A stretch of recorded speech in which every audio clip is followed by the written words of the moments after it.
के मस्ती एमएस में आप लोगों का फिर एक बार स्वागत है। पिछले वीडियो में आप लोगों ने 100 तक क्वेश्चन कर लिए थे लूसेंट ऑप्शनल के, और किरण बुक से आपने महमूद गजनवी और मोहम्मद गौरी के बारे में और जो सल्तनत काल के वंश थे, गुलाम वंश, खिलजी वंश, तुगलक वंश, सैयद वंश, लोदी वंश, और इनके शासकों के बारे में थोड़ा थोड़ा जाना था। कब तक इन्होंने शासन किया और फिर हमने बताया था कौन सा वंश किस सन तक चला।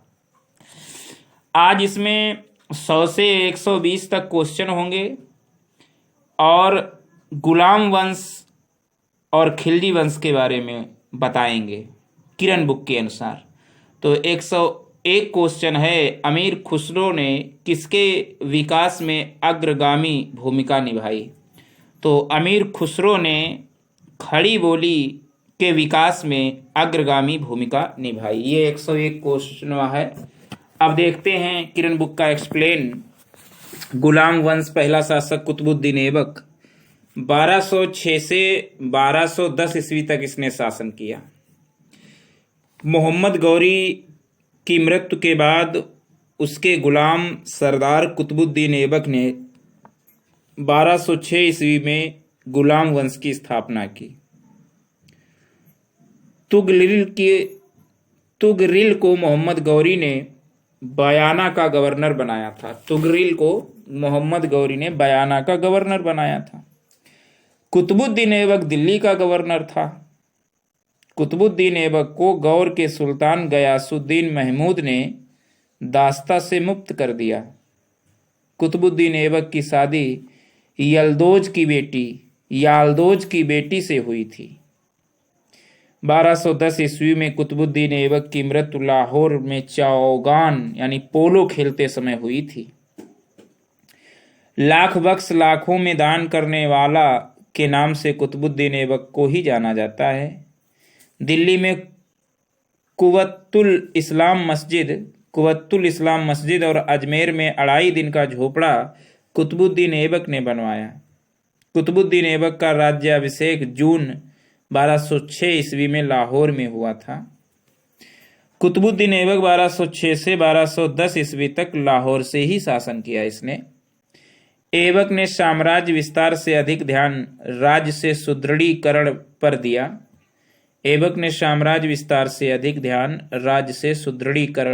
दिया। कुतुबुद्दीन ऐबक ने अपनी बहन की शादी नसीरुद्दीन कुबाचा से की थी।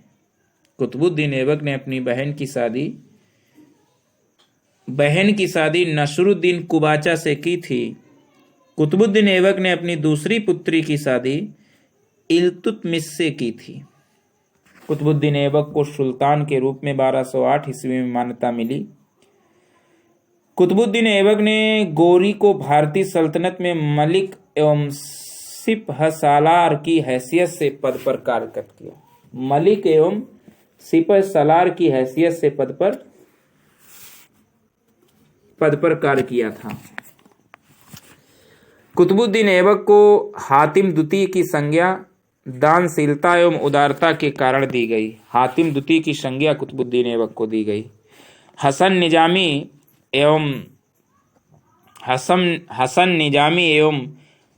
पख ए मुदबिर को कुतुबुद्दीन ऐबक का संरक्षण प्राप्त था। हसन निजामी एवं पख ए मुदबिर को कुतुबुद्दीन ऐबक का संरक्षण प्राप्त था। कुतुबुद्दीन ऐबक ने शेख ख्वाजा कुतुबुद्दीन बख्तियार काकी की स्मृति में बनवाई। शेख ख्वाजा कुतुबुद्दीन बख्तियार काकी की स्मृति में बनवाई। कुतुबुद्दीन ऐबक का अर्थ चंद्रमुखी होता है। कुतुबुद्दीन ऐबक का सहायक सेनापति बख्तियार खिलजी था। नालंदा विश्वविद्यालय को बख्तियार खिलजी ने नष्ट किया। कुतुबुद्दीन ऐबक को लाहौर में दफनाया गया। सल्तनत काल की राजकीय भाषा फारसी थी। कुतुबुद्दीन ऐबक का पुत्र आराम शाह था। अगला शासक आराम शाह 1210 से 1211। आराम शाह सिर्फ 8 महीने तक सिंहासन पर रहा। आराम शाह की हत्या इल्तुतमिश ने कर दी। अब अगला शासक हुआ शमसुद्दीन इल्तुतमिश 1211 से 1236 ईस्वी। शमसुद्दीन इल्तुतमिश देखिए, इल्तुतमिश 1210 ईस्वी में गद्दी पर बैठा, दिल्ली सल्तनत का वास्तविक संस्थापक माना गया और ये कुतुबुद्दीन ऐबक का गुलाम था। तुर्किस्तान का इल्बारी तुर्क था ये इल्तुतमिश, तुर्किस्तान का इल्बारी तुर्क था। उसका पूरा नाम इल्तुतमिश का शम्स उद दीन इल्तुतमिश था, शम्स उद दीन इल्तुतमिश था। सुल्तान बनने से पूर्व इल्तुतमिश बदायूं के सूबेदार के पद पर था, बदायूं के सूबेदार के पद पर था। चालीसा दल का गठन इल्तुतमिश ने किया। चालीसा दल को तुर्कान ए चहलगानी भी कहा जाता था। चालीसा दल 40 विश्वासी गुलाम सरदारों का गुट था। प्रारंभ में इल्तुतमिश को यल्दौज और कुबाचा से सामना करना पड़ा, यल्दौज और कुबाचा से। 1215 ईस्वी में इल्तुतमिश ने यल्दौज को तराइन के मैदान में पराजित कर दिया और 1229 में वास्तविक सुल्तान का दर्जा बगदाद के अब्बासी खलीफा से प्राप्त हुआ है। इल्तुतमिश को वास्तविक सुल्तान का दर्जा 1229 ईस्वी में बगदाद के अब्बासी खलीफा से प्राप्त हुआ। सर्वप्रथम शुद्ध अरबी सिक्का इल्तुतमिश ने ही चलाया था। सर्वप्रथम शुद्ध अरबी सिक्का इल्तुतमिश ने ही चलवाया था। इल्तुतमिश ने 2 महत्वपूर्ण सिक्के, चांदी का टंका और तांबे का जीतल का प्रारंभ किया। राजधानी को लाहौर से दिल्ली इल्तुतमिश ने ही स्थानांतरित किया। मोइनुद्दीन चिश्ती के दरगाह का निर्माण इल्तुतमिश ने ही कराया। इक्ता प्रथा भी इसी ने चलाई और भारत में पहला मकबरा निर्मित कराने का श्रेय भी इल्तुतमिश को है। इल्तुतमिश ने अजमेर की मस्जिद बनवाई। मध्य एशिया के मंगोलों का नेता चंगेज खां था। चंगेज खां ने भारत पर 1221 ईस्वी में इल्तुतमिश के समय आक्रमण किया। मंगोलों के प्रथम आक्रमण से भारत को इल्तुतमिश ने बचाया। इल्तुतमिश की मृत्यु 1236 ईस्वी में हुई। इल्तुतमिश ने पुत्री रजिया को अपना उत्तराधिकारी घोषित किया। इल्तुतमिश ने सुल्तान के पद को वंशानुगत बनाया। अगला है रुकनुद्दीन फिरोज 1236 ईस्वी में। अगला शासक रुकनुद्दीन फिरोज। देखिए, अमीरों ने इल्तुतमिश का उत्तराधिकारी रुकनुद्दीन फिरोज को बनाया और रुकनुद्दीन फिरोज के शासन की बागडोर उसकी मां शाह तुर्कान के हाथ में थी, शाह तुर्कान के हाथ में थी। अगला है शासक रजिया 1236 से 1240 ईस्वी। देखिए, रजिया को 1236 में जनता तथा अमीरों द्वारा गद्दी पर बैठाया गया। रजिया प्रदा प्रथा को त्याग कर पुरुषों की तरह कोट एवं टोपी पहनकर खुले मुंह राज दरबार जाने लगी। रजिया ने याकूत को अमीर ए आखूर नियुक्त किया। याकूत को अमीर ए आखूर नियुक्त किया। रजिया ने अल्तुनिया को तबर हिंद यानी भटिंडा, रजिया ने अल्तुनिया को तबर हिंद भटिंडा का अक्तादार नियुक्त किया। अल्तुनिया को तबर हिंद भटिंडा का अक्तादार नियुक्त किया। रजिया ने अल्तुनिया से विवाह भी किया। बहराम शाह ने कैथल के समीप कुछ हिंदू डाकुओं द्वारा रजिया की हत्या करा दी। दिल्ली सल्तनत की प्रथम तुर्क महिला शासक रजिया ही थी। अगला शासक है मोइजुद्दीन बहराम शाह। मोइजुद्दीन बहराम शाह 1240 से 1242 ईस्वी। रजिया को अपदस्थ करके तुर्की सरदारों ने मोइजुद्दीन बहराम शाह को दिल्ली की गद्दी पर बैठाया। सुल्तान का अधिकार कम करने के लिए नायब नामक यानी नायब ए मामलिकात नए पद का गठन किया गया। सुल्तान का अधिकार कम करने के लिए नायब नामक यानी नायब ए मामलिकात नए पद का गठन किया गया। प्रथम नायब एतगीन को नियुक्त किया गया। बहराम शाह की हत्या दिल्ली के तुर्क सरदारों ने की। अगला राजा हुआ अलाउद्दीन मसूद शाह 1242 से 1246। देखिए, बहराम शाह का उत्तराधिकारी अलाउद्दीन मसूद शाह बना। मसूद शाह ने बलबन को अपना अमीर हाजिब बनाया। अगला है नसरुद्दीन महमूद 1246 से 1265 ईस्वी। नसरुद्दीन महमूद 1246 से 1265 ईस्वी।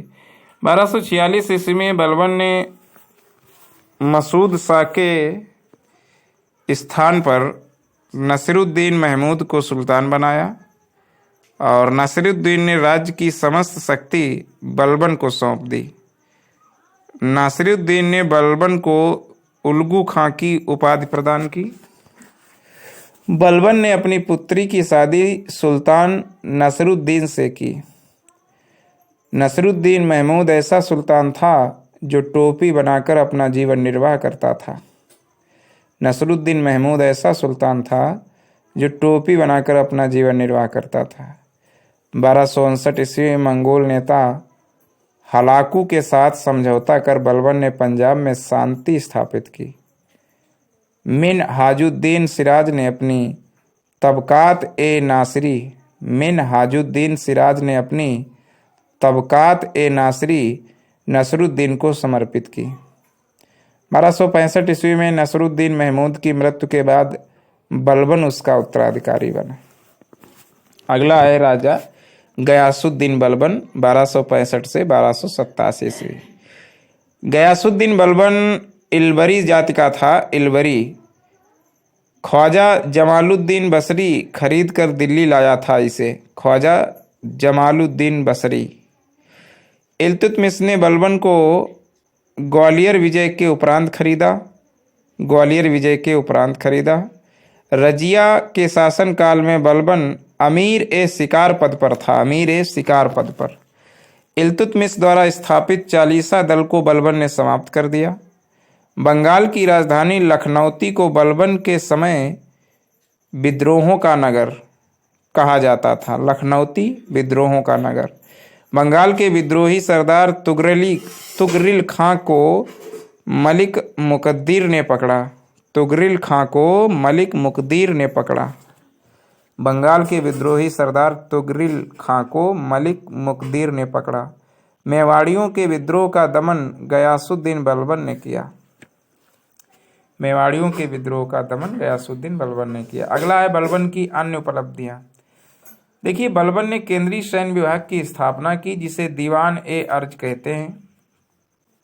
सीमा क्षेत्र में स्थित किलों का पुनर्निर्माण कराया। अयोग्य एवं वृद्ध सैनिकों को पेंशन देकर पदमुक्त करने की योजना बनाई। अपने सैनिकों के वेतन का भुगतान नगद में किया। सिजदा और पबोस के प्रचलन को अनिवार्य बना दिया। फारसी रीति रिवाज पर आधारित नवरोज उत्सव को प्रारंभ करवाया और अपने विरोधियों के प्रति कठोर लौह एवं रक्त की नीति अपनाई। उसने कहा कि राजा धरती पर ईश्वर का प्रतिनिधि यानी सुल्तान जिल्ले इलाही होता है। उच्च कुल एवं निम्न कुल के व्यक्तियों के बीच अंतर स्थापित किया। अपने दरबार को ईरानी परंपरा के आधार पर सजाया। कुरान के नियमों को शासन का आधार बनाया। सिक्कों पर खलीफा का नाम अंकित कराया तथा उसके नाम के कुतबे पढ़े। दिन में 5 बार नमाज पढ़ता था बलबन। सुल्तान बनने के बाद शराब एवं भोग विलास त्याग दिया इसने। बलबन के दरबार में फारसी के प्रसिद्ध कवि अमीर खुसरो तथा अमीर हसन रहते थे। प्रसिद्ध ज्योतिषी एवं चिकित्सक मौलाना हमीदुद्दीन मुतरिज बलबन के दरबार में रहते थे। बलबन ने खुद को अफरासियाज का वंशज बताया। बलबन की न्याय व्यवस्था निष्पक्ष थी। बलबन के शासन की सफलता का मुख्य श्रेय उसका गुप्तचर विभाग था। बलबन के राजस्व सिद्धांत की 2 मुख्य विशेषताएं थीं। सुल्तान का पद ईश्वर के द्वारा प्रदान किया होता है और दूसरा सुल्तान का निरंकुश होना आवश्यक है। राजस्व सिद्धांत की 2 मुख्य विशेषताएं, सुल्तान का पद ईश्वर के द्वारा प्रदान किया होता है और सुल्तान का निरंकुश होना आवश्यक है। बड़े पुत्र महमूद की मृत्यु के सदमे में बलबन की मृत्यु हो गई। अगला और गुलाम वंश का लास्ट शासक है कैकूबाद 1287 से 1290 ईस्वी। बलबन के उत्तराधिकारी के रूप में कैकूबाद ने दिल्ली की गद्दी पर 1287 ईस्वी में आसीन हुआ। कैकूबाद का सेनापति गैर तुर्क सरदार जलालुद्दीन फिरोज खिलजी था। कैकूबाद लकवा से मरा। कैकूबाद अत्यंत विलासी एवं कामुक था। गुलाम वंश का अंतिम शासक शमसुद्दीन क्यूमर्स था। शमसुद्दीन क्यूमर्स था। तो ये तो गुलाम वंश हुआ। अगला है खिलजी वंश। खिलजी अफगानिस्तान के हेलमंद नदी के तटीय क्षेत्रों में रहने वाली जात थी। हेलमंद नदी। और खिलजी वंश 1290 से 1320 ईस्वी तक रहे हेलमंद नदी के तटीय क्षेत्रों में। जलालुद्दीन फिरोज खिलजी 1290 से 1296 तक पहला शासक जलालुद्दीन फिरोज खिलजी। देखिए, जलालुद्दीन फिरोज खिलजी ने क्यूमर्स की हत्या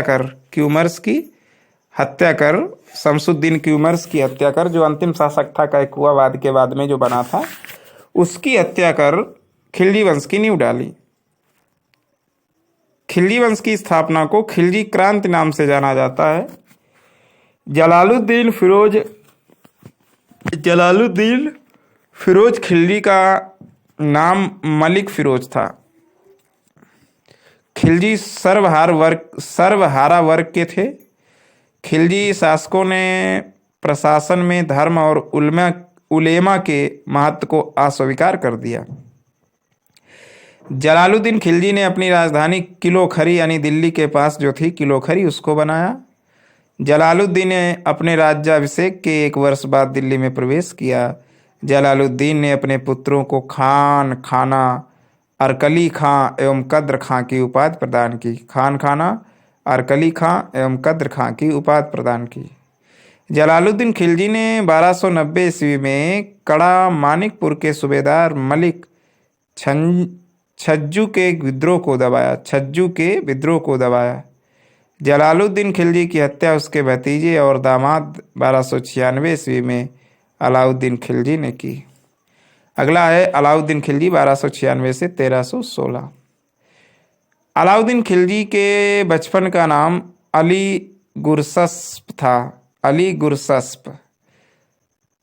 अपना राज्याभिषेक दिल्ली में स्थित बलबन के लाल महल में करवाया। प्रारंभिक सफलता के बाद अलाउद्दीन ने सिकंदर ए सानी की उपाधि ग्रहण की। अलाउद्दीन ने विश्व विजय एवं एक नवीन धर्म स्थापित करने का विचार दिल्ली के कोतवाल अलाउल मुल्क के कहने पर त्याग दिया। एक नवीन धर्म स्थापित करने का विचार दिल्ली के कोतवाल अलाउल मुल्क के कहने पर त्याग दिया। अगला है सिक्कों पर तारीख लिखने की प्रथा अलाउद्दीन खिलजी ने शुरू की। तारीख लिखने की प्रथा। अलाउद्दीन खिलजी ने मद्य निषेध, जुआ खेलने एवं भांग खाने पर प्रतिबंध लगा दिया। गुजरात के बघेल राजा कर्णदेव को पराजित कर अलाउद्दीन ने उसकी पत्नी कमला देवी से शादी की। बघेल राजा, गुजरात के राजा कर्णदेव को पराजित कर उसकी पत्नी कमला देवी से शादी की। अलाउद्दीन का पहला अभियान गुजरात पर 1298 ईस्वी में बघेल शासक राय कर्णदेव पर था। गुजरात पर 1298 ईस्वी में बघेल शासक राय कर्णदेव पर था। गुजरात अभियान में नुसरत खान ने हिंदू हिजड़े मलिक काफूर को 1000 दिनार में खरीदा था। नुसरत खान ने हिंदू हिजड़े मलिक काफूर को 1000 दिनार में खरीदा था। मलिक काफूर को 1000 दिनारी नाम से भी जाना जाता है। अलाउद्दीन ने मलिक काफूर को मलिक ए नायब बना दिया। मलिक ए नायब। अलाउद्दीन की मृत्यु के बाद मलिक काफूर 35 दिनों तक शासक बना रहा। मलिक काफूर से सेनापति रहते हुए देवगिरी, वारंगल, द्वार समुद्र, मालाबार एवं मदुरा की महत्वपूर्ण विजय प्राप्त की। देवगिरी, वारंगल, द्वार समुद्र, मालाबार एवं मदुरा की महत्वपूर्ण विजय प्राप्त की। प्रताप रुद्र देव यानी वारंगल के शासक प्रताप रुद्र देव ने संसार प्रसिद्ध कोनूर हीरा दिया था। प्रताप रुद्र देव वारंगल के शासक ने संसार प्रसिद्ध कोहनूर हीरा दिया था। अलाउद्दीन के समय मेवाड़ का शासक राणा रतन सिंह था। मेवाड़ को जीतने के बाद अलाउद्दीन ने इसका नाम अपने पुत्र खिरज खां के नाम पर खिरजाबाद रखा। खिरजाबाद। अलाउद्दीन को अपने शासनकाल में मंगोल आक्रमण का सामना करना पड़ा और इसने अपनी राजधानी सीरी में बनाई। सीरी। किरान उस सादेन की रचना अमीर खुसरो ने की। किरान उस सादेन की रचना अमीर खुसरो ने की। आर्थिक मामलों से संबंधित विभाग दीवान ए रियासत की स्थापना अलाउद्दीन खिलजी ने की। न्याय का उच्चतम न्यायाधीश सुल्तान था। पुलिस विभाग का प्रमुख कोतवाल होता है। पुलिस विभाग का प्रमुख कौन होता है? कोतवाल होता है। उच्चतम न्यायाधीश सुल्तान होता है। सर्वप्रथम डाक व्यवस्था की शुरुआत सल्तनत काल में अलाउद्दीन खिलजी ने की। स्थायी सेना, दाग एवं महाली तथा सैनिकों को नगद वेतन देने की प्रथा की शुरुआत अलाउद्दीन खिलजी ने की। बाजार नियंत्रण की पद्धति सर्वप्रथम अलाउद्दीन खिलजी ने की। अलाउद्दीन प्रथम सुल्तान था जिसने भूमि की माप कराई। वह पैदावार का 50% खराज वसूलता था। अलाउद्दीन ने अमीर खुसरो तथा अमीर हसन देहलवी को संरक्षण प्रदान किया। अमीर हसन देहलवी। मलिक काफूर ने अलाउद्दीन के मरणोपरांत उसके नवजात पुत्र सियाबुद्दीन को गद्दी पर बैठाकर उसका संरक्षक बन गया। खजाई नूल फुतूह में अमीर खुसरो ने अलाउद्दीन को विश्व का सुल्तान, पृथ्वी के शासकों का सुल्तान, युग का विजेता तथा जनता का चरवाहा जैसी उपाधियां दी। खजाई नूल फितूह में अमीर खुसरो ने अलाउद्दीन खिलजी को विश्व का सुल्तान, पृथ्वी के शासकों का सुल्तान, युग का विजेता और जनता का चरवाहा जैसी उपाधियां दी। अलाई दरवाजा अलाउद्दीन ने बनवाया। मुबारक शाह खिलजी अगला है। अलाउद्दीन खिलजी के बारे में और दिया गया, फिर उसके बाद में है मुबारक शाह दिल्ली। अलाउद्दीन खिलजी का विजय अभियान। उत्तर भारत में पहले गुजरात, फिर रणथंभौर, फिर चित्तौड़, फिर मालवा, फिर धार, फिर चंदेरी, फिर सिवाना, फिर जालौर। गुजरात, रणथंभौर, चित्तौड़, मालवा, धार, चंदेरी, सिवाना, जालौर। और दक्षिण भारत में देवगिरी, वारंगल, द्वार समुद्र, मालाबार। देवगिरी, वारंगल, द्वार समुद्र, मालाबार। अगला है अलाउद्दीन का मंत्रिपरिषद। दीवाने वजारत वजीर कहलाता था। दीवाने इंसा शाही आदेशों को पालन करवाना। दीवाने इंसा से करवाइए। सैन्य मंत्री को क्या कहते थे? दीवाने आरिज।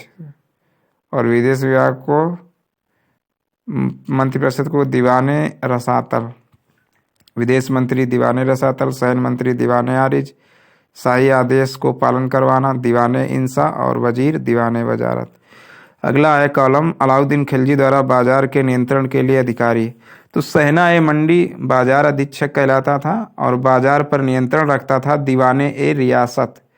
न्याय के लिए सराय अदल और बाजार निरीक्षक के लिए बरीद ए मंडी और गुप्तर मुन्नेयान। बाजार अधीक्षक सहना ए मंडी, बाजार पर नियंत्रण रखना दीवान ए रियासत, न्याय के लिए सराय अदल, बरीद ए मंडी, बाजार निरीक्षक मुन्नेयान, गुप्तर। तो ये तो हुआ अलाउद्दीन खिलजी द्वारा बाजार के नियंत्रण के लिए अधिकारी। लास्ट है खिलजी वंश का शासक मुबारक शाह खिलजी 1316 से 1320 तक।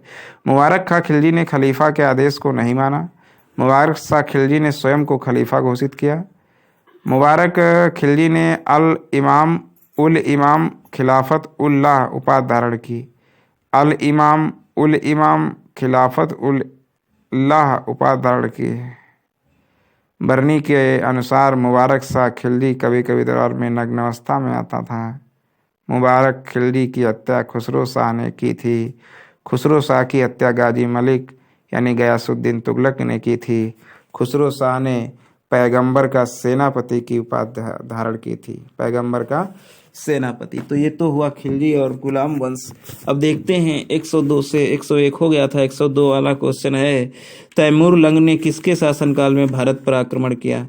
तो तैमूर लंग ने नसरुद्दीन महमूद तुगलक के शासनकाल के समय भारत पर आक्रमण किया था। 103 वाला क्वेश्चन है, 103 वाला क्वेश्चन है आपका। इसमें लिखा है सल्तनत काल की दो प्रमुख मुद्राओं का पता निम्नलिखित कूट से चलता है। तो जीतल और टंका ये सल्तनत काल की प्रमुख मुद्राएं हैं। भारत में पोलो खेल का प्रचलन किया? तो पोलो खेल का प्रचलन तुर्कों ने किया। किसने एक तरफ संस्कृत मुद्रा लेख के साथ चांदी के सिक्के निर्मित कराए? तो महमूद गजनवी ने एक तरफ संस्कृत मुद्रा लेख के साथ चांदी के सिक्के निर्मित कराए। अगला है अलाउद्दीन खिलजी के निम्न सेनाध्यक्षों में कौन सा तुगलक वंश का प्रथम सुल्तान बना? तो अलाउद्दीन खिलजी के गाजी मलिक, कौन? गाजी मलिक सेनाध्यक्ष है जो तुगलक वंश का प्रथम सुल्तान बना। 107वां है जवाबित राज्य कानूनों को जवाबित कहते थे। कृषि संबंधी कानूनों को नहीं, हिंदुओं से संबंधित कानूनों को नहीं, राज्य कानूनियों को जवाबित कहलाते थे। 108वां क्वेश्चन है निम्न में से किस राजवंश के अंतर्गत विजारत का चरमोत्कर्ष हुआ? तो तुगलक राजवंश के अंतर्गत विजारत का चरमोत्कर्ष हुआ। 109 है सी अलाउद्दीन के दक्षिणी अभियान धन प्राप्ति के अभियान थे। अब आर दूसरा सेंटेंस है वह दक्षिणी राज्यों को कब्जे में करना चाहता था। तो इसमें सी वाला सही है, ए सही है किंतु आर गलत है। अलाउद्दीन के दक्षिणी अभियान धन प्राप्ति के अभियान थे, ये सही है, लेकिन वह दक्षिणी राज्यों को कब्जे में करना चाहता था, ये गलत है। 110वां है सूची मिलाना है, 110वां सूची मिलाना है। जियाउद्दीन बर्नी जो है, जियाउद्दीन बर्नी ने लिखी है तारीख ए फिरोज शाही। जियाउद्दीन बर्नी ने लिखी है तारीख ए फिरोज शाही, तारीख ए फिरोज शाही। हसन निजामी ने लिखी है ताजुल मासिर, ताजुल मासिर। मिनहाज उस सिराज ने लिखी है तबकात ए नासिरी, तबकात ए नासिरी। और याहिया बिन अहमद सरहिंदी ने लिखी है तारीख ए मुबारक शाही, तारीख ए मुबारक शाही। जियाउद्दीन बर्नी तारीख ए फिरोज शाही, हसन निजामी ताजुल मासिर, मिनहाज उस सिराज, तबकात ए नासिरी और याहिया बिन अहमद सरहिंदी तारीख ए मुबारक शाही। 111वां है तौल की सबसे छोटी इकाई कौन है? तो तौल की सबसे छोटी इकाई रत्ती यानी रक्तिका, संस्कृत में जिसे रक्तिका कहते हैं, तो रत्ती उसे कहते हैं, सबसे छोटी इकाई है तौल की। आगे है 112वां प्रसिद्ध कवि अमीर खुसरो किसके दरबार में रहे? तो अलाउद्दीन खिलजी के दरबार में रहे। 113वां है किसने सल्तनत काल में प्रचलित डाक व्यवस्था का विस्तृत विवरण दिया है? तो इब्न बतूता ने सल्तनत काल में प्रचलित डाक व्यवस्था का विस्तृत विवरण दिया है। 114वां है तैमूर लंग ने किस वर्ष में भारत पर आक्रमण किया? तो तैमूर लंग ने 1398 ईस्वी में भारत पर आक्रमण किया। 115वां है दिल्ली के किस मुस्लिम शासक के निधन पर इतिहासकार बदायूं ने कहा था राजा को अपनी प्रजा से तथा प्रजा को अपने राजा से मुक्ति मिल गई? तो यह कथन बदायूं ने मोहम्मद बिन तुगलक की मृत्यु पर कहा था, मोहम्मद बिन तुगलक। 116वां है दिल्ली के सुल्तान बलबन का पूरा नाम गयासुद्दीन बलबन था, गयासुद्दीन बलबन था। 117वां है कौन सा सुल्तान नया धर्म चलाना चाहता था किंतु उलेमाओं ने विरोध किया? अलाउद्दीन खिलजी नया धर्म चलाना चाहता था किंतु उलेमाओं ने विरोध किया। 118वां क्वेश्चन नंबर 118वां दिल्ली में कौन सा ऐतिहासिक स्मारक भारतीय तथा फारसी वास्तुकला शैली का उदाहरण है? तो हुमायूं का मकबरा ऐतिहासिक स्मारक भारतीय तथा फारसी वास्तुकला शैली का उदाहरण है। अगला है 119वां दिल्ली का सुल्तान जो दान दक्षिणा के बारे में काफ़ी ध्यान रखता था और इसके लिए एक विभाग दीवान एक खैरात यानी दान विभाग स्थापित किया। तो वह शासक और कोई नहीं, फिरोज शाह तुगलक था। दान दक्षिणा के बारे में काफ़ी ध्यान रखता था और इसके लिए उसने विभाग एक बनाया, दीवान एक खैरात दान विभाग। और आज का लास्ट क्वेश्चन 120वां, किस संगीत वाद को हिंदू मुस्लिम गान वादों का सबसे श्रेष्ठ मिश्रण माना गया?